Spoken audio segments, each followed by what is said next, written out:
जय श्री राधे। मध्यान्ह लीला। श्री कृष्ण थोड़ी दूर जाकर वहां से लौट आए और प्रिया संगम में उत्सुक आप अलक्षित मार्ग से परम प्रिय राधा कुंड पर पहुंच गए। आहा, राधा कुंड की कैसी विचित्र शोभा है, जो मणिमय सोपान समूह से परिवेष्टित तथा मणिमय चारों घाटों से सुशोभित है। घाटों में आंगन सहित चमचमाते रत्न खचित सुंदर मंडप हैं। उसके दोनों ओर आप मणिमय वेदिकाएं शोभा को बढ़ा रही हैं। प्रत्येक मंडप के पास वृक्ष लगे हुए हैं, जिनकी डालियों में भिन्न भिन्न जाति के फूल खिले हुए हैं और प्रत्येक मंडप में रंग बिरंगे वस्त्रों द्वारा बने डोले झूल रहे हैं। दक्षिण दिशा में 2 वृक्ष चंपा के हैं, पूर्व दिशा में 2 वृक्ष कदम्ब के, उत्तर में 2 वृक्ष आम के और पश्चिम दिशा में 2 वृक्ष बकुल के शोभायमान हो रहे हैं। इनकी 2-2 शाखाओं में हिंडोले झूल रहे हैं। श्री राधा कुंड शोभा। इस कुंड के पूर्व और आग्नेय कोण के बीच श्याम कुंड विद्यमान है। इन दोनों के संगम स्थल पर 2 ऊंचे ऊंचे खंभों के सहारे एक अपूर्व सेतु परम शोभा पा रहा है। इसके नीचे जल बहता है। अनेक अनेक वृक्ष श्रेणी इन कुंडों को चारों ओर से आच्छादित किए हुए शोभित है। वृक्ष एवं लताएं घने पल्लवों और पुष्पों के भार से नीचे को झुके हुए हैं। उन सब के मूल देश के पास बड़ी बड़ी वेदिकाएं और श्रेष्ठ मणिमय कुटीर बनी हुई हैं। रत्नमय सोपानों के पास बनी ये कुटीरें ग्रीष्म काल में शीतल और शीतकाल में उष्ण रहती हैं। उनमें कोई तो कंठ तक ऊंची, कोई छाती तक, कोई नाभि तक, कोई जानु तक और कोई उरु तक ऊंची हैं। कोई षटकोण, कोई सप्तकोण और कोई गोलाकार बनी है। इनकी ओर अकस्मात दृष्टि पड़ने से ऐसा भ्रम हो जाता है कि ये जल में उठी तरंगे हैं। तृष्णा से पीड़ित पक्षी जलपान के लिए इनके पास उतरते रहते हैं। कुंड के चारों कोनों में चारों माधवी लता के कुंज विद्यमान हैं।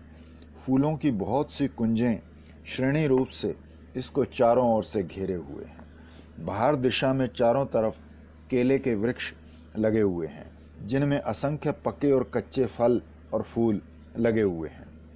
इनके चारों तरफ फलों के वन हैं, जिनके अंदर फूल वन हैं। कुंड के बीच में जल के ऊपर एक दिव्य रत्न में दिव्य मंदिर है। राधा कुंड में श्री कृष्ण सेवा योग्य सब प्रकार की सामग्री और असंख्य घर बने हुए हैं, जो फूल फलों से युक्त वन और उपवनों से शोभा पा रहे हैं। पुष्प वाटिकाओं के बीच बीच पुष्प चयन करने वाले वन देवता सैकड़ों कुंज दासियों सहित, जिनको श्री वृंदा जी ने सेवा के लिए नियुक्त कर रखा है, मिलकर पुष्पमाला आदि बना रहे हैं। उस वन में बसंत आदि 6 ऋतुएं हर समय सेवा में लगी रहती हैं। श्री वृंदा जी उसको बुहारी आदि से परिष्कार कराती रहती हैं। पथ, आंगन और समस्त घर बाहर सुगंधित जल से धुले रहते हैं।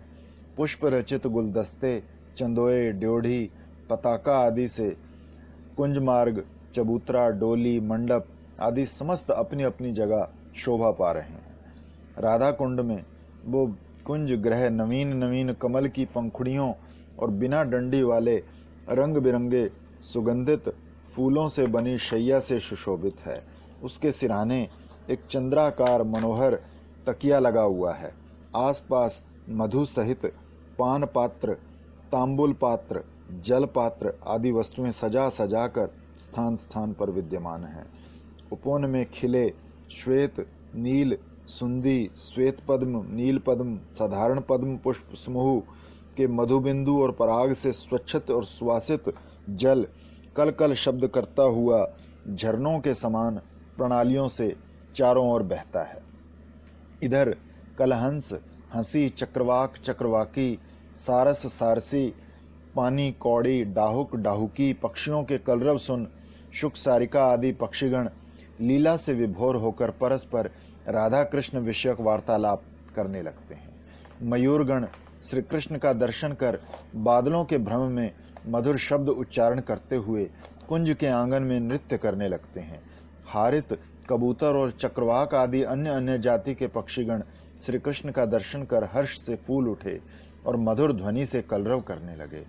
असंख्य पूर्ण चंद्र से अधिक सुंदर श्री कृष्ण के मुखारविंद का सुधा पान करने के निमित्त ही मानो चकोर पूर्ण चंद्र से सुशोभित गगनमंडल को त्याग उस ओर गिर रहे हैं।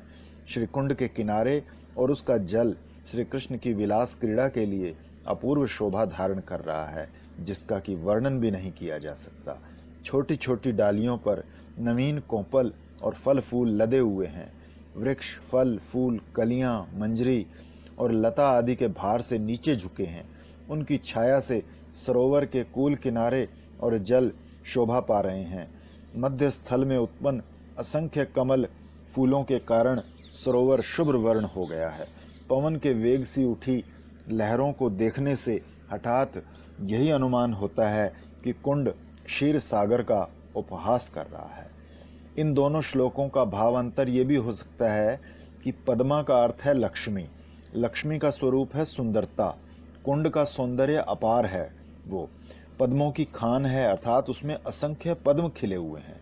सागर मंथन से केवल एक लक्ष्मी की उत्पत्ति हुई थी और समुद्र के एक ही स्थान पर श्री हरि की लीला हुई थी, किंतु श्री कुंड के तो समस्त जल स्थल पर ही श्री कृष्ण की लीलाएं निरंतर होती रहती हैं। इसलिए क्षीर सागर श्री राधा कुंड के आगे अति तुच्छ है।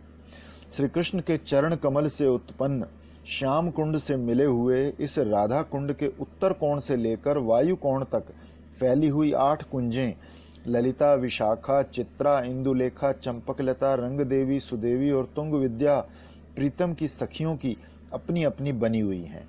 इनमें श्री राधा कृष्ण लीला विलास आदि करते रहते हैं। इसी कारण ये सब सखियां स्वयं ही उनको साफ सुथरा रखती हैं।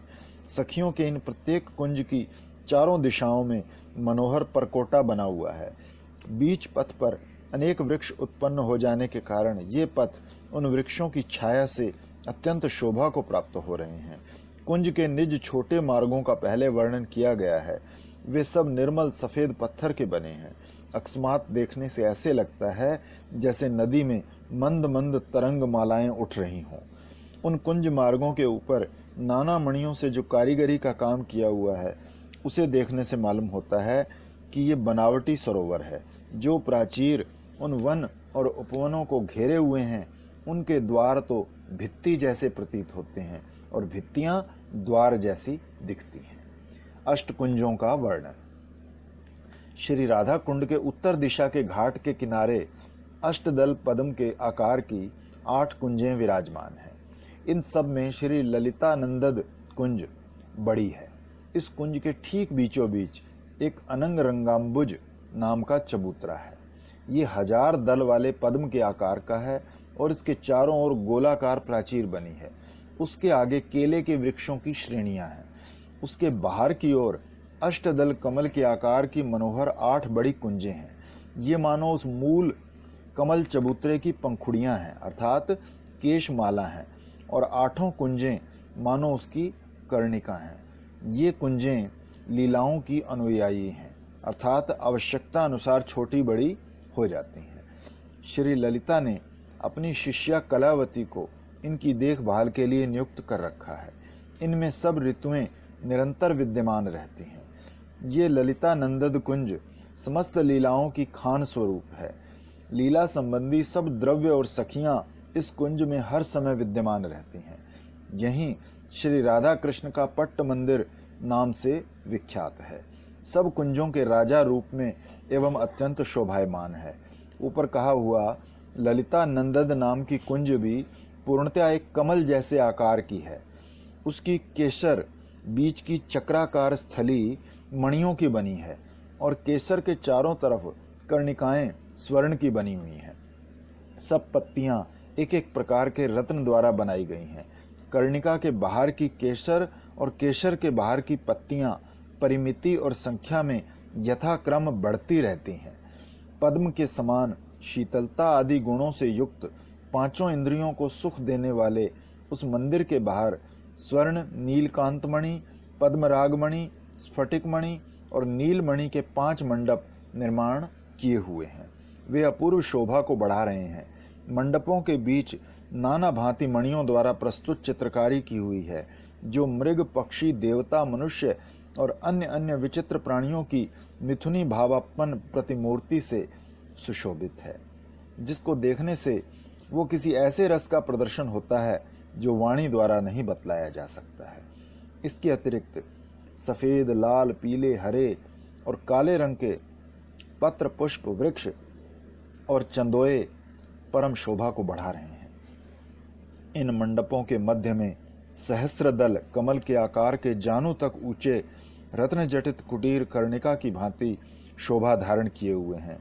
इस अनंग रंगाबुज चबूतरा के जिन 8 पंखुड़ियों का पहले वर्णन हो चुका है वो इस प्रकार हैं। जड़ से लेकर अग्रभाग तक फूलों से लदे अशोक वृक्ष और लताएं हैं, जिनमें सफेद, लाल, हरे, पीले, काले फूल खिले हुए हैं। 8 उपकुंजें बनी हैं, जो वसंत सुख नामक 8 दल कमल के आकार की हैं। दूसरी कुंज ललिता नंदद कुंज के वायु कोण में विद्यमान है। फूलों से लदे अशोक वृक्ष मानो इन कुंज के बीज कोश तुल्य हैं। कोकिल और भ्रमरगण निरंतर इन कुंजों में मधुर नाद करते रहते हैं।